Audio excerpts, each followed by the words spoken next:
In today's video, we dive into the courtroom drama where Keith Adams clashed with the courts over trial delays, pointing the finger at Miss Love for unnecessary setbacks. During his heated cross-examination of Mr. White, tensions escalated as Adams worked to pick apart crucial testimony while pushing the court for a more efficient process. Stay tuned for key moments from the trial where the courtroom fireworks continue to unfold. Of that document on the 28th of December in court, you had an opportunity to communicate with the state that you had a problem, or y'all had, to use your words, some concerns about that factual acknowledgement, right? Yes. Now, that factual acknowledgement revolves around this incident about a video where Mr. Sledge was alleged to have been in a video holding a gun, making threats to someone else, to another person, correct? Correct. When the state presented any of the iterations, including that last one, right, of the plea agreement, they wanted Mr. Sledge. Objection as to what the state wanted. The factual acknowledgement revolved around Mr. Sledge acknowledging that while associated with YSL and to support and express loyalty to YSL, the defendant, that would be Mr. Sledge, and co-defendant Demekian Garlington and Quindarius Zachary appeared in the video with another person. AS, wherein defendant brandished a weapon used in a drive-by shooting, and wherein on behalf of YSL, defendant threatened to harm a person named Kel, a rival gang member who had begun a relationship with defendant's ex-paramour, girlfriend. That was the factual acknowledgement, correct? That was the factual acknowledgement, yes. You communicated with the state, and you requested that they change that, correct? Or that it be removed. Your Honor, objection is to compound. Yeah. And I don't. Sustained. They did not change it. Your Honor, I object and ask that whatever question there was. Can you pose a question? Sure. When you saw that factual acknowledgement in the manner that I've just read, in any of the iterations leading up to the 28th, you communicated with the state and asked them that it be changed. True? Yes. They did not change it. True? No, they did not. Mr. Sledge still initialed that, correct? Correct. And that's an example of sometimes, as other counsel has asked, you try to get everything you want in a negotiation. Some things you may have to live with. And ultimately, this was an item where someone could try to argue whether two things are true at the same time. That is this just a boy-girl and another boy issue, or is it a YSL issue? But a decision was ultimately made that if it wasn't getting changed, we either had to live with it or stop the process. And ultimately, that stayed. But the reason that you wanted it changed, Hold on. when you spoke to the state, you told them that that information was not accurate. True? True. You told them that this wasn't the factual acknowledgement that referenced it being done on behalf of YSL, that was not true. This was about a girl. Your Honor, objection about, as to the compound nature of that question. Sustained.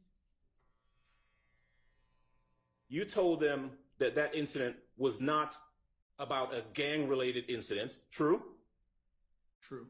You told them that it was about a dispute over a girl. True? True. But they did not change it. Objection asked and answered. Sustained. Were you present?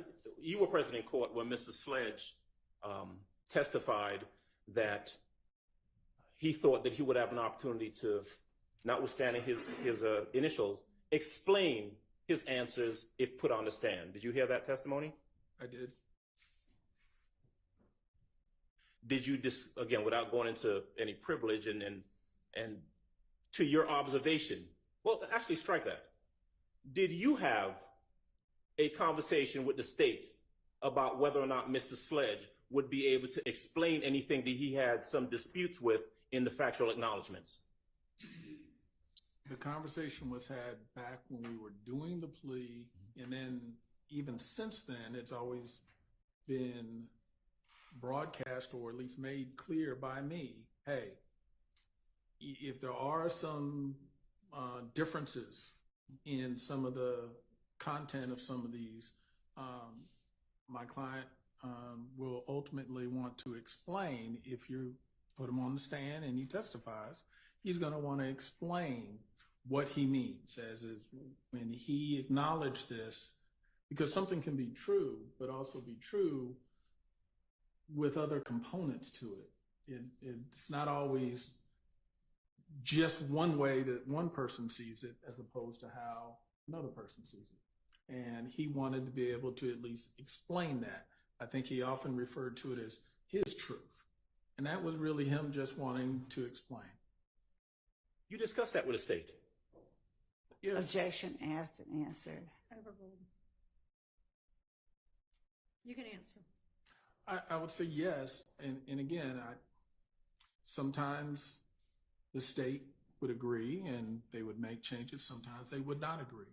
But it is incumbent on me to make sure, hey, eyes wide open, full disclosure, we've told you.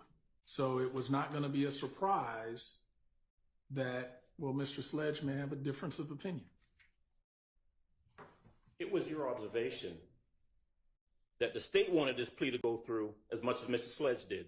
Is that true? Objection, Your Honor. Relevance as to, and speculation as to what the state wanted. That wasn't what he asked. Overruled. True. I had a belief. Okay.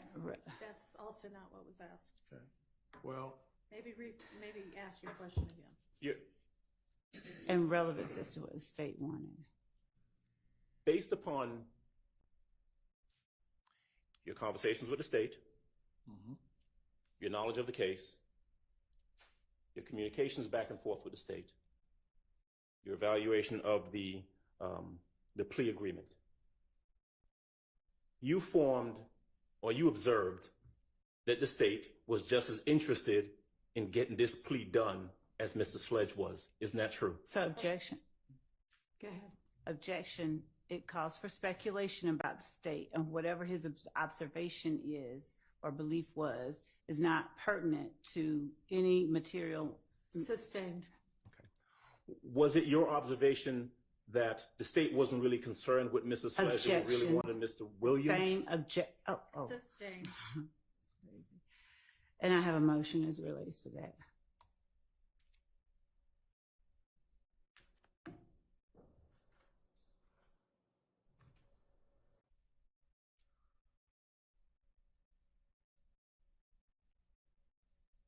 Sustained. Ask your next question. Okay, I thought you were waiting on the emotion.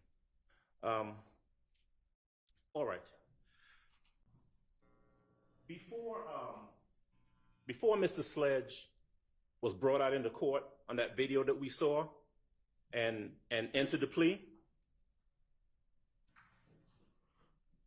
I know there wasn't a proffer session, but separate and apart from that proffer agreement, the one we talked about earlier that was mailed to you, did you ever get an email from the state saying, hey, we want to talk to him before he enters a plea?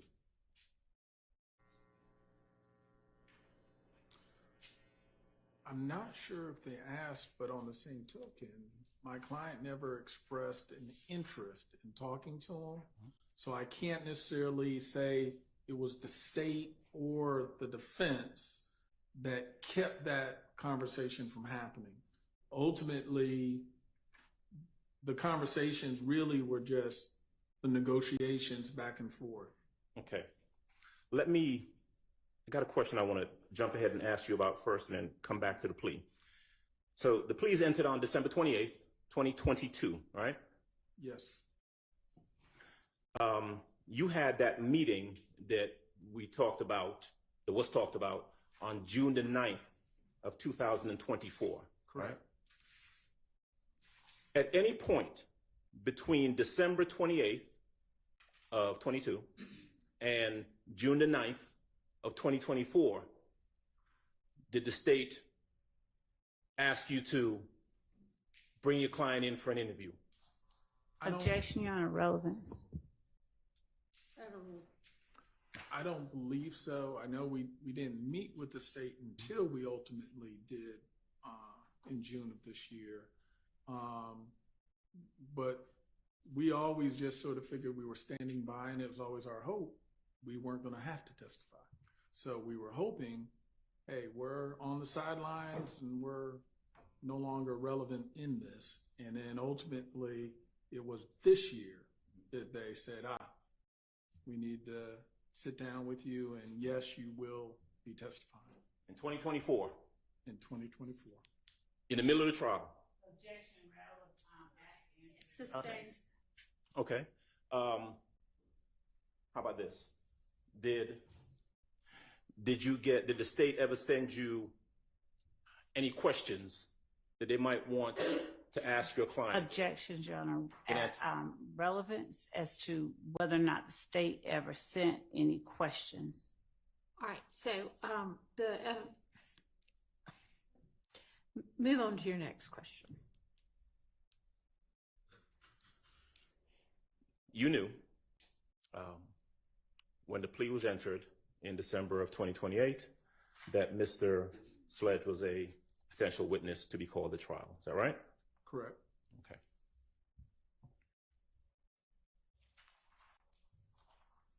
Okay. And after he entered the plea, he got out of jail. True? Correct. Objection, asked and answered. Sustained. He didn't just get out of jail as a result of entering the plea, though. Am I right? There was a bond component of that also, wasn't there? There was, but in fact, Your Honor, there I were ask that the witness be allowed to finish his response. Yes. I'm sorry. I thought you were done. Go ahead, sir.